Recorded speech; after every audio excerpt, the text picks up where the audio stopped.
press Stanley. Tapped around the big bulletin board.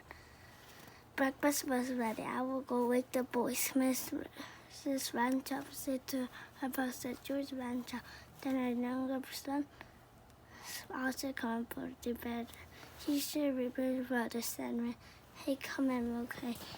Mr. and Mrs. Rancho were full very much in paper and politeness and capers hey for horses. Also not people. Mr. Rancho says as they ran to the bedroom. Try to remember that. Excuse me, Austin said, but he pointed to Stanley's bed across the way the enormous bulletin board that Mr. Rancho had given the boys a Christmas ago, so they could pin up pictures and messages and back. It happened with the window night on top of Stanley. But Stanley was not hurt. He was still happy. If he had not been woken by his brother's shout. What's going on here? He said out cheerfully underneath the enormous board. Mr. and Mrs. Rancho hurried to from the bed. Happens to Mr. Rancho, gosh, said Alice. His back. As a pancake, said Mr. Rancho, the honest thing I ever said was, oh, happy, Mrs. Rancho said, this time and I will go see Dr. Dan and hear what he has to say. In his office, Dr. Dan extended all over. How do you feel? He said. Studied her very much. It felt sort of tickly while after I got up. Stanley Rancho said, would I feel by now? Well, that's mostly how it is with these cases, Dr. Dan. Said Dr. Dan. We would just have to keep an eye on this little young fellow.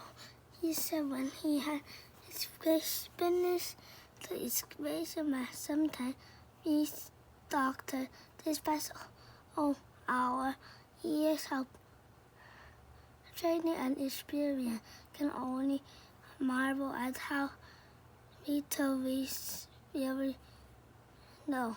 Mrs. Rancho said she thought Stanley growth would have to be altered by the trailer, so Dr. Dan told his nurse to take Stanley's measurements.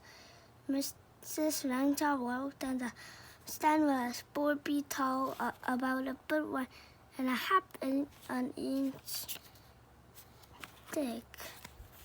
Chapter 2, being black. When Stanley got used to being black, he enjoyed it. He could go in out of even when the door was closed, just by riding down and sliding through the crack of water.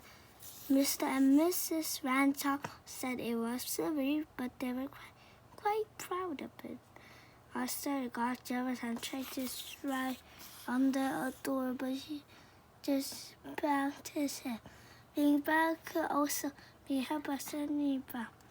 He was taking a walk with Mrs. Rancho, and what happened when her paper ring fell on her finger. The ring rolled across the sidewalk and down between the bars of a grating that covered a deep, dark, shabby space with a dream. Mrs. Rancho began to quiet. I have an idea of Stanley. He took the laces out of his shoe and an extra pair out this and tied them all together to make one long piece. Then he tied one end of that note to the back of his belt and gave the other end to his mother. Roll me. He said an hour rule body ring. Thank you, Stanley, Mr. Rancho said. he rolled him between the bars and moved him carefully up and down and from side to side so that he could search the whole floor of the shop. Two policemen came by and stared at Mrs. Rancho as she stood holding the long lace that ran down through the grating.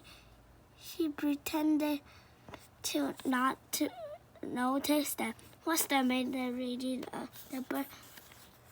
Police is your yo-yo slug. I'm not playing with a yo-yo. Mrs. Rancho said sharply. My son is at the other end of this race. You must know. Get the net, Harry, said the second policeman. We have caught a cuckoo just down the shaft. Stanley cried out, hurry! Mrs. Rancho pulled him up and saw that he had the ring. Good for you, Stanley, she said. Then she turned angry to the policeman. A cuckoo indeed, she said. The policeman apologized. We have been hasty. We said that now. People should think twice. People making rude remarks, said Mrs. Rancho, and then not to make them. Oh, the policeman realized that it was a good rule and said that they would try to remember it. One day, Stanley got a letter from his friend Thomas Anthony Jeffrey, whose family had returned to California.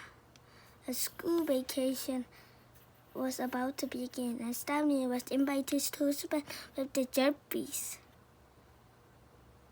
Oh boy, Stanley said, I would love to go, Mr. Rancho said. A round trip, train or airplane ticket. California is very expensive. He said, I will have to think of some cheaper rate when Mr. Rancho came home from the office that evening. He brought with him an enormous brown paper envelope.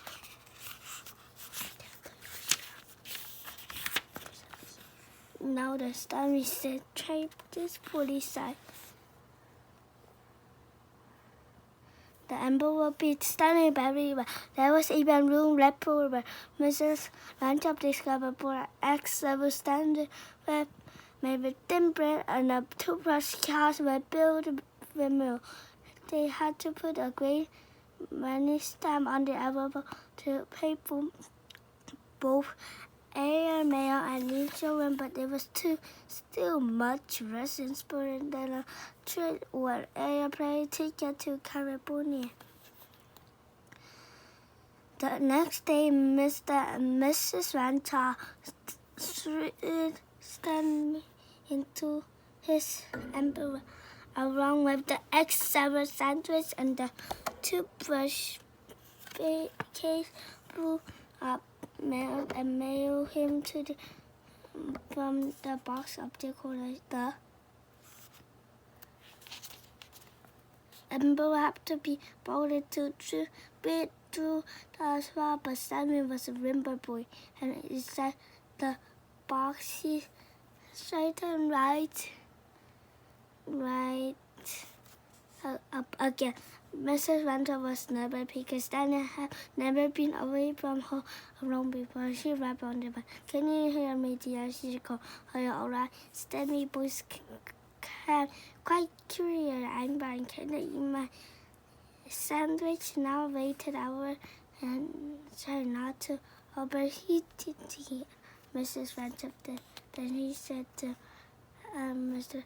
Rancho, quiet out, goodbye, and went to Sydney had a fine day in California.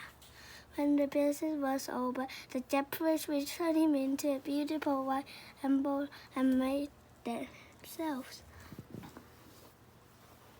It had red and blue markings to show that it was a male. And Thomas Jeffrey had rather a valuable and fragile, and this ended up on both sides. Back home, Stanley told his family that he had been handled so carefully he never spilled a single bug. Mr. Rancher said it proved that children were wonderful, and so the Postal Service, and that this was a great agent, which my Stanley thought so too.